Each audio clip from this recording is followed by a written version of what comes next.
Hi everyone, this is Sandra Garcon Dejerville. I'm so excited for the opportunity to build, educate, empower, and propel you today. So today I wanted to share with you on a conversation that I had with a client that I thought was so powerful and so insightful, even for me in my own personal life. And so this client was sharing with me about the sermon that she had heard, which was one of the most powerful sermons that she had heard that really changed her life. And it was about the Shulamite woman in 2 Kings chapter 4. So the prophet Elijah used to go into this particular town and in that town there was this notable woman who he would turn into her house and eat with her and her husband. And so the wife decided to ask her husband to build a sort of like a studio for Elijah, so that whenever he came this way, he can have his own private space to go up to. And so, you know, Elisha was very grateful and asked the woman, "What can I do for you?" The woman said, "No, I'm okay. I'm all set." And so this woman, her husband was old in age and they didn't have any children.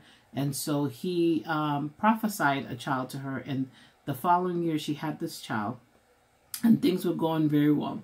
And so one day the child was working with the dad and was feeling sick. And then, you know, he ended up passing away. And so she went to Elisha, you know, for help. Say, you know, hey, I didn't even ask you for a kid.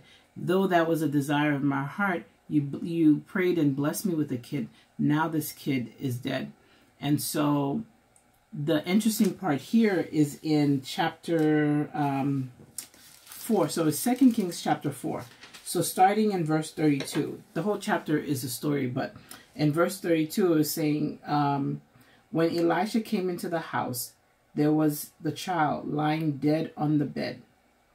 He went in therefore, shut the door behind the two of them, and prayed to the Lord. And he went up and laid on the child and put his mouth on his mouth and his eyes on his eyes and his hands on his hands. And he stretched himself out on the child, and the flesh of the child became warm. And then he did it another time, and the child, God resurrected this child. And so what she was sharing with me is that what she had gathered from that sermon is that there are times where God is doing a healing in you that is very private, that is between you and God. So Elisha could have had the mother in the room. And there's other translations that says that he put the mother out of the room so that he and this child, so he can do whatever this work and heal this child or resurrect this child in this case. And so sometimes people do us wrong and they do things that really, really hurt us. And we go to God complaining. I'm a big complainer. If you do anything to me, I'm just letting you know, I am going to complain to God about you. But anyways, so we go to God and we complain, so-and-so did this to me. They hurt me. They violated me. They broken my trust. They used me. They abused me. They did all these different things.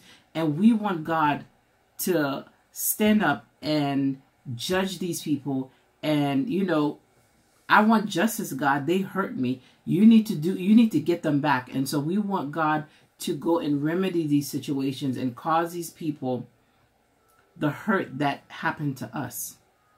And sometimes that is not the way God works. If I hurt you and you are a child of God, same as me, God doesn't have to hurt me to feel what you felt for him to correct me. And so how God corrects us is different than how sometimes we want to be corrected. And so there are pieces of us in the healing process. So when God opens us up, there are pieces in our lives that are so broken that he doesn't want anyone around in the room to see any of those hurt, to see any of these brokenness. The wonderful thing and the crazy thing about God is that he only uses broken vessels. He doesn't use any perfect people because there's no one perfect on the earth. So every person that he uses is someone that is broken in some form. And so because we can be so judgmental, because we can have zero insight on the challenges that people are going through. We tend to look at actions and the person's behavior and don't understand what are the things that drove him to that behavior. And so we condemn that person. What we should be doing is condemning the behavior, not the person, but we condemn people. And we discount people. And if they did one thing and, oh no, they did X, Y, Z, you know, wipe your hand off and throw them away. And God doesn't do that with any of us. And doesn't encourage us to do that with each other either. We have to have mercy with people. And mercy is saying, yes, you are 100% guilty. But the debt you owe, there's no way you have the capacity to pay it. Therefore, I'm going to release you. And so in the healing process, and what I'm so grateful to God for, all of the healing that God has done in my life, many of them were private. Because if you saw some of the brokenness in me, you may look at me and say, oh my God, she's a therapist. She has all these great experiences and helps people and do all this wonderful stuff. Thank you. I praise God for it.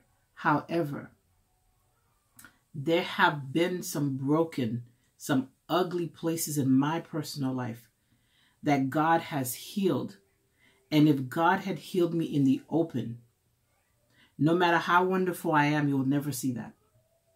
Because you will judge me because those broken areas didn't look like somebody you want to hear.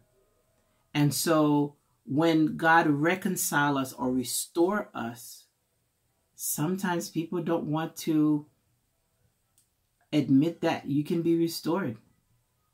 We define certain behaviors, certain sins as restorable, others as not.